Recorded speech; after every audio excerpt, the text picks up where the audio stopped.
So long stretch ಇದೆ ಈ road, ಎರಡು ಕಡೆ ನೋಡ್ಬೋದು ಮರಗಳು ಹಿಂಗೆ ಇದೆ. ಸೊ ಮರವಂತೆ ಬೀಚಲ್ಲಿ ಇಲ್ವಾ ಆ ಥರ ಇರೋದು ಮೇನ್ ರೋಡ್ಗೆನೆ ಲಾಂಗ್ ಸ್ಟ್ರೆಚ್ಚು.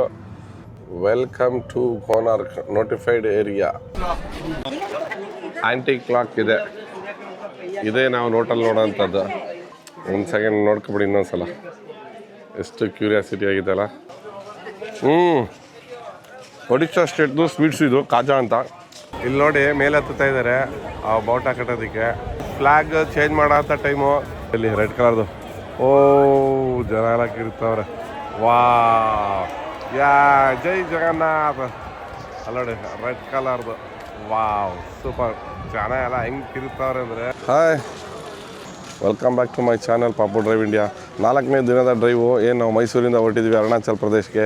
ಸೊ 4ನೇ ದಿನದಲ್ಲಿ ನಾವು ಒಡಿಶಾದಲ್ಲಿದ್ದೀನಿ. ಸೊ ಒಡಿಶಾದಲ್ಲಿ ಪೂರಿ ಜಗನ್ನಾಥ ಟೆಂಪಲ್ಗೆ ಈಗ ಹೋಗ್ತಾಯಿದ್ದೀನಿ. ನೀವು ನೆನ್ನೆ ನೋಡಿದ್ದೀರಾ ನನ್ನ ವೀಡಿಯೋನ. ಟೆಂಪಲ್ ಹತ್ರ ಹೋಗಿದ್ದೆ, ಆದಷ್ಟು ಎಷ್ಟಾಗುತ್ತೆ ಅಷ್ಟು ತೋರಿಸಿದ್ದೀನಿ. ಯಾಕೆ ಇವತ್ತು ನಾನು ಬೇಗನೆ ನಿಮಗೆ ಈ ವಿಚಾರ ಹೇಳ್ತಾ ಇದ್ದೀನಿ ಅಂತಂದರೆ, ನಾನು ಟೆಂಪಲ್ ಒಳಗಡೆ ನನ್ನ ಕ್ಯಾಮ್ರಾ ಆಗಲಿ ಯಾವುದೇ ಮೊಬೈಲ್ ಬಿಡೋಲ್ಲ. ಸೊ ಹಂಗಾಗಿ ನಾನೀಗ ಬೆಳಗ್ಗೆ ಎದ್ದು ರೆಡಿಯಾಗಿ ಟೆಂಪಲ್ ಒಳಗಡೆ ಹೋಗ್ತಾಯಿದ್ದೀನಿ, ದೇವ್ರ ದರ್ಶನ ಮಾಡ್ಕೊಬರ್ತಾಯಿದ್ದೀನಿ. ಸೊ ಅದಾದಮೇಲೆ ಇಡೀ ದಿನ ಸಾಯಂಕಾಲದವರೆಗೂ ಇಲ್ಲೇ ಇರ್ತೀನಿ ಒಡಿಶಾದಲ್ಲೇ, ಅಂದರೆ ಪೂರಿ ಜಗನ್ನಾಥ ಟೆಂಪಲ್ ಅಕ್ಕಪಕ್ಕನೇ ಇರ್ತೀನಿ. ಸೊ ಹಂಗಾಗಿ ಈಗ ಫಸ್ಟ್ ಹೋಗಿ ಟೆಂಪಲ್ ದೇವ್ರ ದರ್ಶನ ಮಾಡ್ಕೊಬಂದು ಆಮೇಲೆ ಈ ಒಂದು ಸರೌಂಡಿಂಗಲ್ಲಿ ಏನೇನು ಪ್ಲೇಸ್ಗಳಿದೆ ಆ ಪ್ಲೇಸ್ಗಳನ್ನ ವಿಸಿಟ್ ಮಾಡೋಣ, ನಿಮಗೂ ಕೂಡ ತೋರಿಸ್ತೀನಿ. ಸೊ ಫಸ್ಟಾಗಿ ದೇವ್ರ ದರ್ಶನ ಮಾಡ್ಕೊಬರೋಣ, ನಿಮಗೂ ಒಳ್ಳೇದಾಗಲಿ ಅಂತ ಕೇಳ್ಕೊತೀನಿ. ಜಗನ್ನಾಥನ ದರ್ಶನ ಆಯಿತು, ಒಂದು 1.5 ಅವರ್ಸಲ್ಲಿ ದರ್ಶನ ಮುಗಿಸಿದ್ವಿ.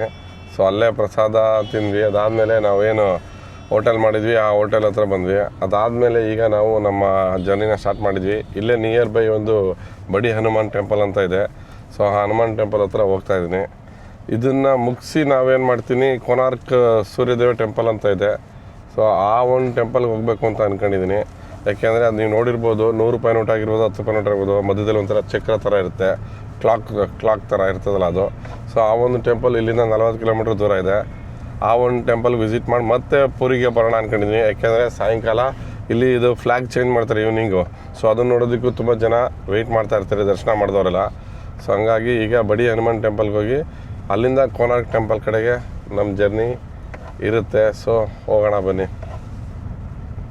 ಬೀಚ್ ರೋಡ್ ಇದು, ಅಂದರೆ ಟೆಂಪಲ್ ಹಿಂಭಾಗ ಬರುತ್ತೆ ಈ ಬೀಚ್ ರೋಡು. ಕೆಲವರು ಇಲ್ಲಿಂದನೇ ಬೆಳಗ್ಗೆ ಬೇಗ ಎದ್ದು ಸ್ನಾನ ಮಾಡ್ಕೊಂಡು ಹೋಗಿ ದರ್ಶನ ಮಾಡ್ತಾರೆ. ಅದು ಒಂದು ಪ್ರತೀತಿ ಇಲ್ಲಿ ಪದ್ಧತಿ. ಕೆಲವರೆಲ್ಲ ಹೋಟೆಲೆಲ್ಲ ಮಾಡ್ಕೊಂಡು ಹೋಗ್ಬಿಡ್ತಾರೆ. ಬಟ್ ಆ್ಯಕ್ಚುಲಿ ನಾವು ನಮ್ಮ ಕಡೆ ಎಲ್ಲ ಹೊಳೆಯಲ್ಲಿ ಸ್ನಾನ ಮಾಡಿ ದೇವ್ರ ದರ್ಶನ ಮಾಡಲ್ವ, ಹಂಗೆ ಇಲ್ಲಿ ಸಮುದ್ರದಲ್ಲಿ ಸ್ನಾನ ಮಾಡಿ ದೇವ್ರ ದರ್ಶನ ಮಾಡಿದ್ರೆ ಇನ್ನೂ ಒಳ್ಳೆಯದು ಅಂತ. ಕಾರ್ ಪಾರ್ಕಿಂಗ್ ಮಾಡಿ ಬಂದೆ. ಅಲ್ಲಿ ಇದು ಬೇಡಿ ಹನುಮಾನ್ ಅಂತ. ಸೊ ಇದೇ ಬೇಡಿ ಹನುಮಾನ್ ಟೆಂಪಲ್ ಅಂತ. ಸೊ ಅಲ್ಲಿಗೆ ಬಂದಿದ್ದ ಜನಗಳೆಲ್ಲ ಇಲ್ಲಿಗೆ ಬರ್ತಾರೆ, ಪುರಿ ಜಗನ್ನಾಥ ನೋಡೋಕ್ಕೆ ಬಂದವರೆಲ್ಲ. ಸೊ ಇದು ಮಿಸ್ ಮಾಡ್ದಂತೆ ನೋಡ್ಕೊಂಡು ಹೋಗ್ಬೇಕು. ಇದು ಇಲ್ಲಿ ಬಂದಮೇಲೆ ಚಿಕ್ಕದಾಗಿದೆ ಟೆಂಪಲ್ಲು, ಬಟ್ ಇದಕ್ಕೊಂದು ಏನೋ ಇತಿಹಾಸ ಇದೆ. ಒಳಗಡೆ ಬಂದ್ವಿ, ಇಲ್ಲಿ ನೋಡಿ ಪುರಿ ಜಗನ್ನಾಥದಲ್ಲಿರೋಂಥದ್ದು ಸುಭದ್ರ ಮತ್ತು ಬಲರಾಮ ಕೃಷ್ಣ ಪರಮಾತ್ಮ. ಸೊ ಇದೇ ಬಡಿ ಹನುಮಾನು. ಒಳಗಡೆ ಬೇಡಿ ಹಾಕಿ ಕುಣಿಸಿರೋದು ಹನುಮಾನ್ಗೆ. ಹೋದ್ವಿ ದೇವಸ್ಥಾನದ ಒಳಗಡೆ, 5 ನಿಮಿಷಕ್ಕೆ ದರ್ಶನ ಆಯಿತು. ನಿಮಗೂ ದರ್ಶನ ಮಾಡಿಸಿದ್ದೀನಿ. ಸೊ ಇಲ್ಲಿಂದ ಈಗ 38 ಕಿಲೋಮೀಟ್ರ್ ದೂರ ಇರೋಂಥ ಕೋನಾರ್ಕ್ ಕಡೆ ಹೋಗ್ತಾಯಿದ್ದೀನಿ. ಕೋನಾರ್ಕ್ ಸೂರ್ಯದೇವ ಟೆಂಪಲ್ಲು. ಸೊ ಅದು ಒಂದು ವಿಶೇಷವಾದಂಥ ಜಾಗ ಒಡಿಶಾದಲ್ಲಿ. ಇಲ್ಲಿಂದ 38 ಕಿಲೋಮೀಟ್ರು, ಹೆಚ್ಚು ಕಡಿಮೆ 1 ಅವರ್ ತೋರಿಸ್ತಾ ಇದೆ. ಹೋಗಿದ್ದು ಆರಾಮಾಗಿ ಬರೋಣ ಅಂದವೇ ಬತ್ತಾ. ಅಲ್ಲೇ ಎಲ್ಲರ ಹೋಟೆಲಲ್ಲಿ ಊಟ ಮಾಡ್ಕೊಂಡು ಬರೋಣ. ಕಕ್ಕಾತಾಪುರ್ 53, ಭುವನೇಶ್ವರ್ 94, ಕೋನಾರ್ಕ್ 32. ಈ ಥರ ಸಮುದ್ರಕ್ಕೆ ಸೇರೋ ಅಂಥ ಜಾಗದ ಒಂದು ನದಿ ಸಿಕ್ತು. ಫುಲ್ಲು ನೀರಿದೆ ಇನ್ನೂ ಒಟ್ಟಿನಲ್ಲಿ. ಅಂದರೆ ಈ ಭಾಗದಲ್ಲೆಲ್ಲ ಈ ಥರ ಇದೆ ಟೆರೇನು. ಅಂದರೆ ಮರಗಳು, ಈ ಪೈನ್ ವುಡ್ ಬೆಳೆಯುತ್ತಲ್ಲ ಆ ಥರ ಇದು ಮರಗಳು. ಸೊ ಇಲ್ಲಿಗೆ ಬಂದಿದ್ದ ಪ್ರವಾಸಿಗರೆಲ್ಲ ಕೋನಾರ್ಕ್ಗೆ ಹೋಗಿದ್ದೇ ಬರ್ತಾರೆ ಖಂಡಿತ. ಯಾಕೆಂದರೆ ಅದು ವಿಸಿಟೆಡ್ ಪ್ಲೇಸಸ್. ನನ್ನ ರೈಟ್ ಸೈಡಲ್ಲಿ ಏನು ನೋಡ್ತಾಯಿದ್ರೆ, ಇಲ್ಲಿಂದ ದಾಟಿದ್ರೆ ಆ ಕಡೆಗೆ ಬೀಚ್ ಇರೋದು. ಸೊ ಇಲ್ಲೂ ಒಂದು ನದಿ ಸಿಗ್ತಾಯಿದೆ. ಇದೆಲ್ಲ ಅಂದರೆ ಸಮುದ್ರಕ್ಕೆ ಸೇರೋಂಥ ಜಾಗ. ನಮ್ಮ ಕಡೆ ಮಂಗಳೂರು ಇಲ್ವಾ, ಮಂಗಳೂರು ಉಡುಪಿ 1 ಅವರಾ ನೋಡಿ. ಅಲ್ಲೋಗಿ ನೋಡಿ, ಅಲ್ಲಿ ಸಮುದ್ರ ಕಾಣಿಸ್ತೈತೆ. ಅಲ್ಲೋಗಿ ಸಮುದ್ರ ಸೇರ್ಕೊಳ್ಳುತ್ತೆ ಈ ನೀರೆಲ್ಲ. ಈ ಕಡೆಯಿಂದ ಹರ್ಕ ಬಂದಿದ್ದ ನೀರೆಲ್ಲ.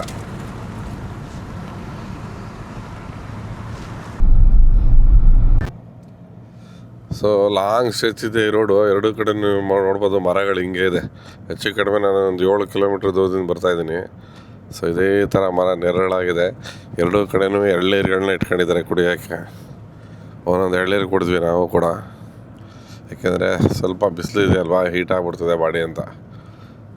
ಯಾಕೆ ಅಂದರೆ ಒಂದೊಂದು ಕಡೆ ಒಂದೊಂದು ಥರ ತಿಂಡಿ ತಿಂತಾಯಿರ್ತೀವಿ. ಈಗ ಅಲ್ಲೆಲ್ಲ ಸ್ವೀಟ್ಸ್ ತಿಂದ್ವಿ, ದೇವ್ರ ಪ್ರಸಾದ ತಿಂದ್ವಿ. ಒಳಗಡೆ ದರ್ಶನ ಮಾಡಿದ್ಮೇಲೆ ಅಲ್ಲೇ ಪ್ರಸಾದ ಕೊಡ್ತಾರೆ. ಅಂದರೆ ಕಾಸು ಕೊಟ್ಬಿಟ್ಟು ತೊಗೋಬೇಕು. 100 ರೂಪಾಯಿ, 50 ರೂಪಾಯಿ, 30 ರೂಪಾಯಿ ಹಿಂಗೆ.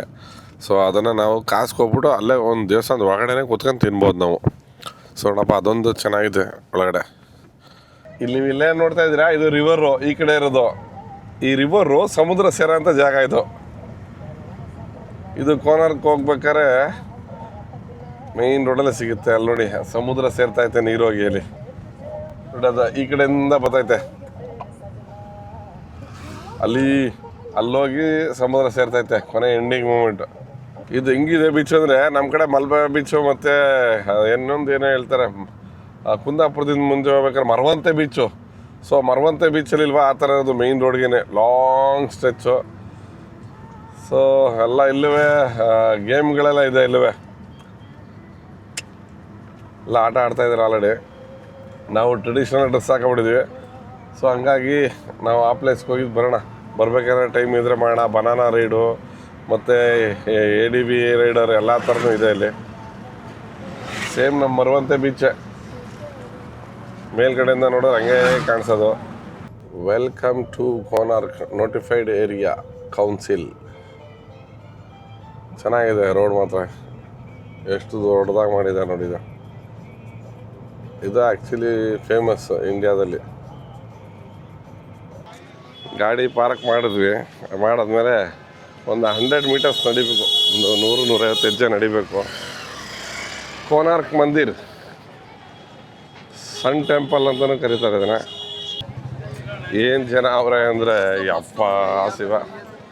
ಇಲ್ಲಿ ನೋಡ್ಬೋದು ಎರಡು ಸೈಡು ಮಾತ್ರ ಭರ್ಜರಿ ಮಾರ್ಕೆಟಿಂಗ್. ಅಷ್ಟೇ ಜನ ಕೂಡ ಇದ್ದಾರೆ ಇಲ್ಲೇ. ಸೊ ಕಾಣಿಸ್ತಾ ಇದೆಯಾ ಕೋನಾರ್ಕ್ ಮಂದಿರ್. ತುಂಬ ಜನ ಇದ್ದಾರೆ ಮಾತ್ರ. ಯಾಕೆಂದರೆ ಪೂರಿ ಜಗನ್ನಾಥಿಗೆ ಯಾರು ಬರ್ತಾರೆ ಅವರು ಇಲ್ಲಿ ಮಸ್ಟ್ ಆ್ಯಂಡ್ ಶುಡ್ ವಿಸಿಟ್ ಮಾಡೇ ಮಾಡ್ತಾರೆ. ಸೊ ಆ ಥರ ಒಂದು ಪ್ಲೇಸು ಇದು. ವರ್ಲ್ಡ್ ಹೆರಿಟೇಜ್ ಇದರಲ್ಲಿ ಯುನೆಸ್ಕೋ ವರ್ಲ್ಡ್ ಹೆರಿಟೇಜಲ್ಲಿ ಸ್ಥಾನ ಪಡ್ಕೊಂಡಿದ್ದು ಇದುವೇ. ಟಿಕೆಟ್ ತಗೊಂಡೆ ಒಬ್ಬರಿಗೆ 40 ರೂಪಾಯಿ. ಇಲ್ಲಿ ನೋಡಿ ಸನ್ ಟೆಂಪಲ್ ಕೋನಾರ್ಕ್ ಅಂತ ಇದೆ. 40 ರೂಪಾಯಿ ತಗೊಂಡು ಈಗ ಅಲ್ಲಿ ಹೋಗ್ಬೇಕು ಹೊರಗಡೆ. ಸೊ ಎಂಟ್ರಿ ಟಿಕೆಟ್ ತಗೊಂಡು ಒಳಗಡೆ ಬಂದ್ವಿ. ಇದು ನೋಡಿ ಹಿಂಗಿದೆ. ಫಸ್ಟು ಮುಟ್ಟು ನೋಡ್ಬಿಡ್ತೀನಿ ಅಪ್ಪ ಇದನ್ನು, ಏಕೆಂದರೆ 12ನೇ ಶತಮಾನದ್ದು ಇವೆಲ್ಲ ಫುಲ್ ಹಿಸ್ಟಾರಿಕಲ್.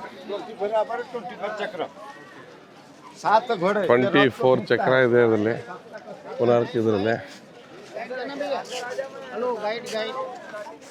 ನೋಡಿ ಹಿಂಗಿದೆ ಅಪ್ಪ, ಎಷ್ಟು ಒಳ್ಳೆ ಆಗಿದೆ ಅಂದರೆ.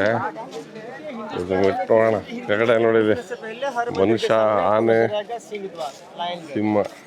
ಸೂರ್ಯ ಮಂದಿರ ಇದು ಆ್ಯಕ್ಚುಲಿ.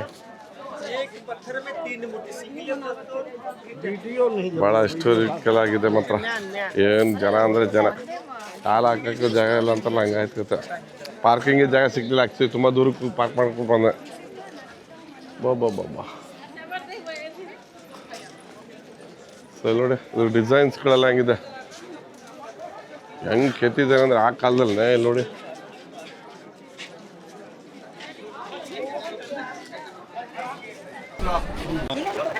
ಆಂಟಿ ಕ್ಲಾಕ್ ಇದೆ.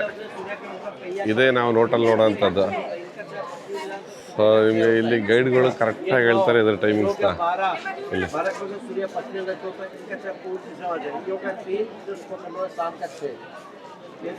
ಅವ್ನು ಹೇಳ್ತಾ ಇದ್ದಾರೆ ಕರೆಕ್ಟ್ ಟೈಮಿಂಗ್ಸ್ ಹೇಳ್ತಾರೆ ಅಂತ.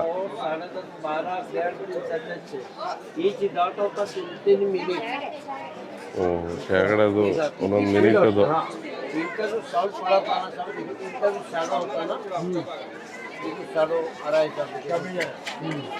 कोई डॉट का पर होता सर ये डॉट होता ना ये 1 2 3 4 5 6 7 8 डॉट हो गया ये सेंटर होता है 8 ಡಾಟ್ 8 डॉट हो गया ना और 8 फिर हो गया 24 फिर हो गया 24 ಸಖತ್ತಾಗಿ ಕೆಲಸ ಮಾಡಿದ್ದಾರೆ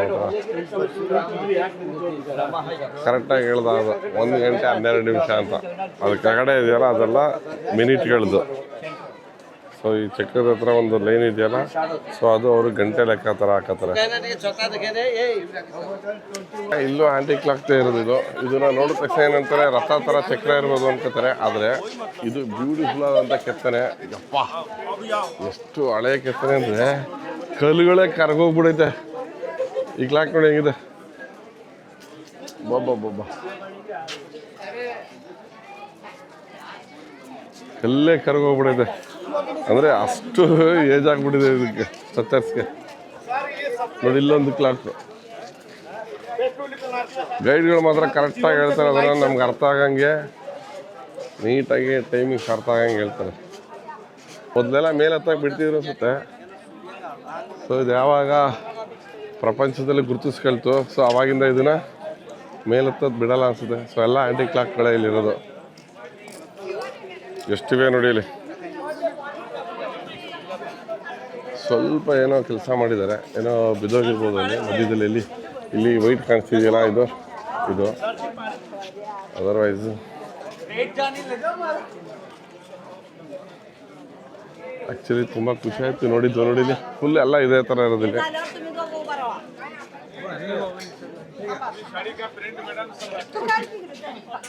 ಅವನಲ್ಲೇ ಆಲ್ರೆಡಿ ಗೈಡ್ ಟೈಮ್ ಹೇಳ್ತಾನೆ ಯಾರೋ ನೋಡ್ತಾ ಇರೋದಕ್ಕೆ ಆಲ್ರೆಡಿ ಅಲ್ಲೂ ಒಂದಿದೆ ಇದೆ sir aunty clock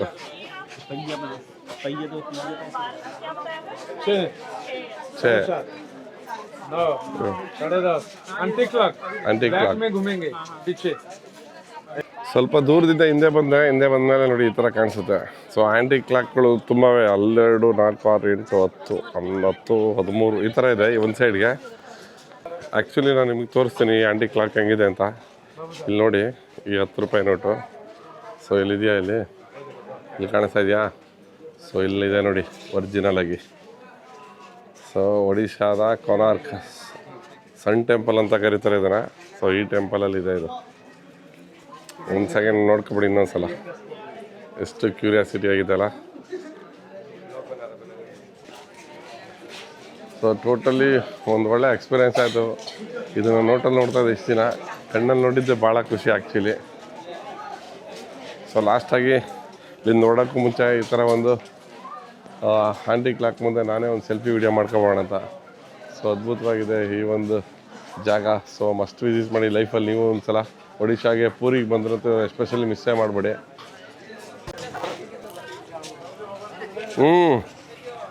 Odisha ಸ್ಟೇಟ್ದು sweets ಇದು ಕಾಜಾ ಅಂತ ಸೊ ನೀವು ನೋಡ್ಬೋದು ಈ ಥರ ನಮ್ಮ ಕಡೆ ಕಜಾ ಇಟ್ಕೊಂಡ್ಬಿಡುತ್ತಲ್ಲ ಸೊ ಆ ಥರ ಇಲ್ಲಿ ನೋಡಿ ಒಂಥರ ವರ್ಕಿ ಥರ ಇದೆ ಸ್ವೀಟ್ಸು ಸಕ್ಕತ್ತಾಗಿದೆ KG 140 ರೂಪಾಯಿ ಒಂದು ತಗೊಂಡ್ರೆ 20 ರೂಪಾಯಿ ತಗೋತಾರೆ ಸೂಪರ್ ಆಗಿದೆ ಇಲ್ಲಿ ನೋಡಿ ಹತ್ತಿರದಿಂದ ತೋರಿಸ್ತೀನಿ ನಿಮಗೆ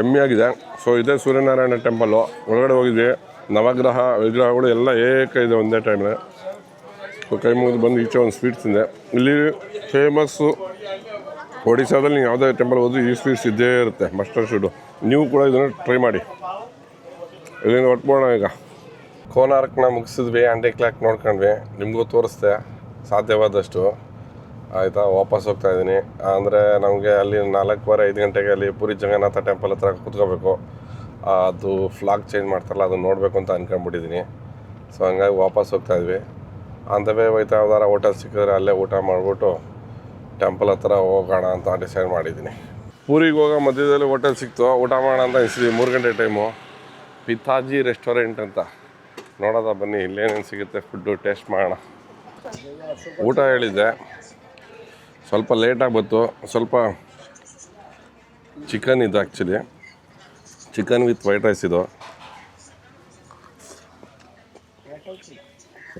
ನಮ್ಮ ಥರ ಕೋಳಿ ಸಾರು ಸ್ವಲ್ಪ ಡಿಫ್ರೆಂಟ್ ಟೇಸ್ಟು ಸೊ ಅದಾದಮೇಲೆ ಟೈಗರ್ ಫ್ರಾನ್ಸ್ ಹೇಳಿದ್ವಿ ಸಿಕ್ಕಾಪಟ್ಟೆ ದೊಡ್ಡದು ನೋಡಿ ಸ್ಟಾಪ್ ಆಯ್ತು ಟೈಗರ್ ಫಾಲ್ಸ್ ಇದು. ಅಬ್ಬಬ್ಬಬ್ಬ ಸುಟ್ಟೋಯ್ತೈತೆ. ನನಗೆ ಬೇರೆ ಹೊಟ್ಟೆ ಹಸ್ತೋಗ್ಬಿಟ್ಟಿತ್ತು. ಅಲ್ಲಿ ಬರೀ ಸೌತೆಕಾಯಿ ತಿಂದಿದೆ ಸ್ವಲ್ಪ. ಹೇಳ್ತೀನಿ ಇದೊಂದೇ ಒಂದು ಫ್ರಾನ್ಸ್ ತಿನ್ಬೋಣ.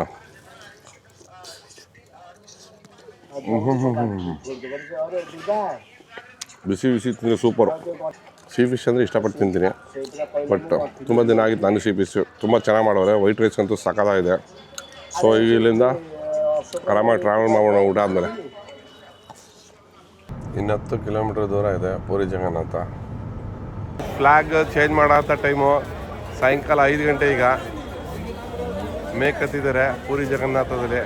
ಇಲ್ಲಿ ನೋಡಿ ಮೇಲೆ ಹತ್ತುತ್ತಾ ಇದ್ದಾರೆ ಆ ಬಾವುಟ ಕಟ್ಟೋದಕ್ಕೆ. ಅಂದರೆ ಏನು ಸೆಕ್ಯೂರಿಟಿ ಇಲ್ಲ ಅಂತ ನೋಡಿ ಅವರೇ ಹತ್ತಾ ಇದ್ದಾರೆ ಮೇಲೆ. ಅಲ್ಲಿ ಈ ಥರ ದಿನ ಸಾಯಂಕಾಲ ಆ ಬಾವುಟನ ಚೇಂಜ್ ಮಾಡ್ತಾರೆ ನೋಡಿ. ಮೇಲೆ ಕಟ್ಕೊತಾ ಇದ್ದಾರೆ ಅದನ್ನು. ಈ ಜೆಂಡಾ ಚೇಂಜ್ ಮಾಡ್ತಾರೆ ಈಗ. ಸೊ ಇದನ್ನು ನೋಡೋದಕ್ಕೆ ಬೆಳಗ್ಗೆಯಿಂದ ಯಾರ್ಯಾರು ದರ್ಶನ ಮಾಡ್ತಿದ್ರು ಅವರೆಲ್ಲರೂ ಕಾಯ್ತಾ ಕೂತಿದ್ರು. ಅಬ್ಬಾ ಜೈ ಜಗನ್ನಾಥ. ಅಲ್ಲೋಡಿ ಕೈ ಬಿಟ್ಬಿಟ್ರು ಅವ್ರ ಮೇಲೋಗಿ. ಓ ಜನ ಎಲ್ಲ ಜೋರಾಗಿ ಕಿರಿಸ್ತವ್ರೆ.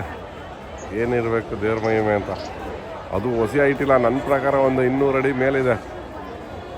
ಅಬ್ಬಬ್ಬಬ್ಬ ಅಲ್ಲಿ ಕೈ ಬಿಡ್ಬಿಟ್ಟಿದ್ದಾರೆ ಪೂಜಾರರು. ಅಂದರೆ ಆ ಬಾವುಟನ ಚೇಂಜ್ ಮಾಡೋಕತ್ತಿದ್ರಲ್ಲ, ಏನು ವಿತೌಟ್ ಸೆಕ್ಯೂರಿಟಿ ನೋಡಿ ಅದನ್ನು ತೆಗಿತಾ ಇದ್ದಾರೆ. ಅದು ತೆಗೆದ್ಬಿಟ್ಟು ಈಗ ಬೇರೆದಾಗ್ತಾರೆ. ಅಂದರೆ ದಿನ ಈ ಥರ ಚೇಂಜ್ ಮಾಡ್ತಾರೆ ಅದನ್ನು. ಸಾಯಂಕಾಲ 5 ಗಂಟೆ ಇಲ್ಲ 6 ಗಂಟೆ ಆ ಟೈಮಲ್ಲಿ ಆ ಜೆಂಡಾನ ಚೇಂಜ್ ಮಾಡ್ತಾರೆ. ಬೇರೆ ಜೆಂಡಾ ಹಾಕ್ತಾರೆ. ಅದಕ್ಕೆ ಹಾಕ್ಬಿಟ್ಟು ತಿರ್ಗಿ ಹಾಗೆ ಕಟ್ಬಿಟ್ಟು ಕೆಳಗಡೆ ಇಳಿತಾರೆ. ಮೊದಲಿದ್ದು ಯೆಲ್ಲೋ ಕಲರ್ ಅಲ್ವಾ, ಈಗ ನೋಡಿ ರೆಡ್ ಕಲರ್ದು ಹಾಕ್ತಾಯಿದ್ದಾರೆ ಒಳಗಡೆ. ಇನ್ನು ನಾಳೆ ಸಾಯಂಕಾಲದವರೆಗೂ ದಿಚ್ಚಲ್ಲ ಅದನ್ನು ಹಾಕ್ಬಿಟ್ಟು ರೆಡ್ ಕಲರ್ದು ಮೇಲೆ ಹಾರಿಸ್ತಾರೆ. ಹಾರಿಸ್ಬಿಟ್ಟು ಕೆಳಗಡೆ ಕಟ್ಬಿಟ್ಟು ಕೆಳಗಡೆ ಎಳೀತಾರೆ. ಇನ್ನು ನಾಳೆ ಸಾಯಂಕಾಲನೇ ಇದೇ ಟೈಮಿಗೆ ಚೇಂಜ್ ಮಾಡೋದು ಮತ್ತೆ. ಬಟ್ ಏನಪ್ಪ ಅಂದರೆ ಪರಮಾತ್ಮ ಲೀಲೆ ನೋಡಿ ಇಲ್ಲಿ ರೆಡ್ ಕಲರ್ದು. ಓ ಜನ ಎಲ್ಲ ಕಿರಿತವ್ರೆ. ವಾ ಯಾ ಜೈ ಜಗನ್ನಾಥ. ಅಲ್ಲ ನೋಡಿ ರೆಡ್ ಕಲರ್ದು. Wow super. ಜನ ಎಲ್ಲ ಹೆಂಗೆ ಕಿರಿತವ್ರೆ ಅಂದರೆ ನೀವು ನಂಬಲ್ಲ. ಇಲ್ಲಿ ನೋಡಿ ಫುಲ್ಲು ಜನ ಎಲ್ಲ ಹಂಗೆ ಜೊರ್ಲೋ ಅಂತ ಇದ್ದಾರೆ. ಸೂಪರ್ ಆಗಿತ್ತು ಈ ಒಂದು ದೃಶ್ಯ ನೋಡೋಕ್ಕೆ. ನಾವು ಕೂಡ ನಿನ್ನೆ ಸಾಯಂಕಾಲ ಬಂದ್ವಿ. ಇದು ನೋಡ್ಕೊಂಡೇ ಹೋಗ್ಬೇಕು ಅಂದ್ಬಿಟ್ಟು ವೆಯ್ಟ್ ಮಾಡ್ತಾಯಿದ್ದೋ. ಸೊ ದೇವ್ರ ದರ್ಶನ ಆಯಿತು. ಎಲ್ಲರಿಗೂ ಒಳ್ಳೇದಾಗಲಿ, ನಮಗೂ ಒಳ್ಳೇದಾಗಲಿ. ಸೊ ಇಲ್ಲಿಂದ ಈಗ ಹೊರಟೋಗೋಣ ವೆಸ್ಟ್ ಬೆಂಗಾಲ್ ಕಡೆಗೆ. ಕಾರ್ ಪಾರ್ಕಿಂಗಲ್ಲಿ ನಿಲ್ಲಿಸಿದ್ದೆ, ಕಾರ್ ಎತ್ಕೊಂಡೆ ಇಲ್ಲಿಂದ ಹೊರಟಿದ್ದೀನಿ. ಪೂರಿಯಿಂದ ಡೈರೆಕ್ಟ್ ಈಗ ನಾನು ಕೋಲ್ಕತ್ತಾಗೆ ಹೋಗ್ತಾಯಿದ್ದೀನಿ. ಅಂದರೆ 500 ಕಿಲೋಮೀಟ್ರ್ ದೂರ ಇದೆ. ಸೊ ಫುಲ್ ಡ್ರೈವ್ ಮಾಡೋಕ್ಕಾಗಲ್ಲ. ನೋಡೋಣ ಎಷ್ಟು ದೂರ ಆಗುತ್ತೆ ಅಷ್ಟು ದೂರ ಓಡಿಸ್ಕೊಂಡು ಹೋಗ್ತೀನಿ. ಮಧ್ಯದಲ್ಲಿ ಯಾವ್ದಾರ ಒಂದು ಹೋಟೆಲ್ ಸಿಕ್ಕರೆ ಆರಾಮಾಗಿ ಸ್ಟೇ ಆಗ್ಬಿಡ್ತೀನಿ. ಜೈ ಜಗನ್ನಾಥ್. ಪೂರಿಯಿಂದ ಈಚೆ ಹೋಗ್ತಾ ಇದ್ದೀವಿ. ಸೊ ನೀವು ನೋಡ್ಬೋದು ಇಲ್ಲಿ ಬೋರ್ಡ್ ಹಾಕಿದ್ದಾರೆ. ಇಲ್ಲಿ ಥ್ಯಾಂಕ್ ಯು ಅಂತ, ವಿಸಿಟ್ ಅಗೇನ್ ಅಂತ, ಹ್ಯಾವ್ ಎ ಸೇಫ್ ಜರ್ನಿ ಅಂತ ಹಾಕಿದ್ದಾರೆ. So thank you very much. Puri ಬಿಟ್ಟು ಹೆಚ್ಚು ಕಡಿಮೆ ಒಂದು 60 ಕಿಲೋಮೀಟ್ರ್ ದೂರ ಬಂದಿದ್ದೀನಿ. 60-70 ಕಿಲೋಮೀಟ್ರ್ ಬಂದಿರ್ಬೋದು ಮೇ ಬಿ. ಭುವನೇಶ್ವರ ಇನ್ನೊಂದು 13-14 ಕಿಲೋಮೀಟ್ರ್ ತೋರಿಸ್ತದೆ ಭುವನೇಶ್ವರು. ನೋಡೋದ ಎಲ್ಲ ಅಲ್ಟ್ ಆಗೋದಂತ ಇನ್ನೂ ಫೈನಲ್ ಮಾಡಿಲ್ಲ. ಯಾಕೆಂದರೆ ಈಗ ಟೈಮ್ ಬಂದು 7 ಗಂಟೆ. ಆದರೆ 7 ಗಂಟೆಗೆ ಫುಲ್ ಕತ್ಲೆ ಆಗಿಬಿಟ್ಟಿದೆ ಇಲ್ಲೆಲ್ಲ. ನಾರ್ತ್ ಇಂಡಿಯನಾಗೆ ಸ್ವಲ್ಪ ಈ ವಿಂಟರ್ ಸೀಸನಲ್ಲಿ ಬೇಗ ಕತ್ಲೆ ಆಗಿಬಿಡ್ತದೆ. ಹಾಗಾಗಿ ಎಲ್ಲಿ ಹಾಲ್ಟ್ ಆಗೋದು ಅನ್ನೋದ್ರ ಬಗ್ಗೆ ಇನ್ನೂ ಡಿಸೈಡ್ ಮಾಡಿಲ್ಲ. ನೋಡೋಣ 7 ಗಂಟೆ ಒಂದು 9 ಗಂಟೆವರೆಗೂ 9:30ವರೆಗೂ ಡ್ರೈವ್ ಮಾಡೋಣ ಅಂದ್ಕೊಂಡಿದ್ದೀನಿ. ಸೊ ಆಮೇಲೆ ಎಲ್ಲರೂ ಒಂದು ರೂಮ್ ನೋಡಿ ಹಾಲ್ಟ್ ಆಗೋಣ ಅಂತ ಪ್ಲ್ಯಾನು. ಲೆಫ್ಟ್ ಹ್ಯಾಂಡ್ ತಗೋತಾ ಇದ್ದೀನಿ. ಅಂದರೆ ಭುವನೇಶ್ವರಕ್ಕೆ ಬಂದಿದ್ದೀನಿ. ಔಟ್ಸ್ಕರ್ಟ್ ಇದು ಭುವನೇಶ್ವರ್. ಮುಂದೆ ಹೋಗಿ ಊಟನ್ನು ತಗೊಂಡು ಮೇಲೆ ತೊಗೋಬೇಕು ತಿರ್ಗಾ NH16ಗೆ. ಬಟ್ ನಮಗೆಲ್ಲ ಇಲ್ಲಿ ರೋಡ್ದೇನು ಸಮಸ್ಯೆ ಇಲ್ಲ ನನಗೆ ಅಲ್ಲಿಂದ ಇಲ್ಲಿವರೆಗೂ ಬರೋವರೆಗೂ. ಆಯಿತಾ, ಏನಂದರೆ ವೆಸ್ಟ್ ಬೆಂಗಾಲ್ ಆದಮೇಲೆ ಹೆಂಗಿದೆ ರೋಡು ಅನ್ನೋದೇ ಸ್ವಲ್ಪ ಡೌಟ್ ಹೊಡಿತಾ ಐತೆ ನಮಗೆ.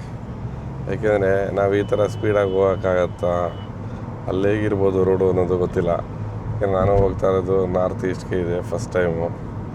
ಸೊ ಹಂಗಾಗಿ ಗೊತ್ತಿಲ್ಲ. ಅಲ್ಲಿ ಹೋದ್ಮೇಲೆ ನನಗೆ ಎಕ್ಸ್ಪೀರಿಯೆನ್ಸ್ ಆಗುತ್ತೆ. ಬಾಲಾಸೋರ್ 190 ಕಿಲೋಮೀಟ್ರು. ಕಲ್ಕಟ್ಟ 436 ಕಿಲೋಮೀಟ್ರ್ ದೂರ ಇದೆ. ಕಟಕ್ 13 ಕಿಲೋಮೀಟ್ರ್ ದೂರ ಇದೆ. ಬಾಲಾಸೋರ್ 175, ಕಟಕ್ ಲೆಫ್ಟ್ ಟರ್ನ್ ತಗೋಬೇಕು. ಕಟಕ್ ಒಂದು 5 ಕಿಲೋಮೀಟ್ರ್ ಸಿಟಿ ದೂರ ಇದೆ. ಸೊ ಕಟಕಲ್ಲಿ ಆಲ್ಟ್ ಆಗ್ಬಿಡೋದ ಅಂತ ಅಂದ್ಕೊಂಡ್ವಿ. ಬೆಳಗ್ಗೆ ಎದ್ದು ಹೋಗ್ಬೋಣ, ಯಾಕೆಂದರೆ ನಾನು ಪಂಚೆ ಹಾಕೊಂಡು ಡ್ರೈವ್ ಮಾಡ್ತಾಯಿದ್ದೀನಿ ಬೆಳಗ್ಗೆಯಿಂದ. ಹಂಗಾಗಿ ಕಟಕಲ್ಲೇ ಒಳ್ಳೆ ರೂಮ್ಗಳು ಸಿಗುತ್ತೆ, ಆರಾಮಾಗಿ ಸ್ಟೇ ಆಗ್ಬಿಡೋದ ಅಂತ ಅಂದ್ಕೊಂಡಿದ್ದೀನಿ. ಕಟಕ್ ಸಿಟಿಗೆ ಬಂದೆ, ಯಾಕೆಂದರೆ ಇನ್ನು ಮುಂದೆ ಹೋದರೆ ಹೋಟೆಲ್ಸ್ಗಳು ಒಳ್ಳೆಯವು ಸಿಗುತ್ತೋ ಇಲ್ವೋ ಗೊತ್ತಿಲ್ಲ ಅಂತ. ಸೊ ಕಂಫರ್ಟಬಲ್ ಆಗಿ ಸ್ವಲ್ಪ ರೆಸ್ಟ್ ಮಾಡ್ಬಿಡೋಣ ಅಂತ. ಯಾಕೆಂದರೆ ಬೆಳಗ್ಗೆನೇ ನಾನು ಅಲ್ಲಿ ಪೂರಿ ಜಗನ್ನಾಥದಲ್ಲೆಲ್ಲ ಓಡಾಡ್ಬಿಟ್ಟು ಅಲ್ಲೇ ಇಲ್ಲೇ ಅಲ್ಲ. ಸೊ ಈ ಹೋಟೆಲಲ್ಲಿ ಆಟ ಆಡಿದ್ದೀನಿ, ಗ್ರ್ಯಾಂಡ್ ರೆಸಿಡೆನ್ಸಿ ಅಂತ. ಈ ಹೋಟೆಲಲ್ಲಿ 3,500 ರೂಪಾಯಿ ಬುಕ್ ಮಾಡ್ಕೊಂಡೆ ಆನ್ಲೈನಲ್ಲಿ. ಚೆನ್ನಾಗಿದೆ. ಇದು ಪೂರಿ ಹೈವೇ ರೋಡಲ್ಲೇ ಇದೆ, ಅಂದರೆ ವೆಸ್ಟ್ ಬೆಂಗಾಲ್ಗೆ ಹೋಗ್ತೀವಲ್ಲ ಆ ಹೈವೇ ಪಕ್ಕನೇ ಇರೋದು ಇದು. ಆರಾಮಾಗಿ ಹೋಗಿ ರೆಸ್ಟ್ ಮಾಡ್ಬೋಣ.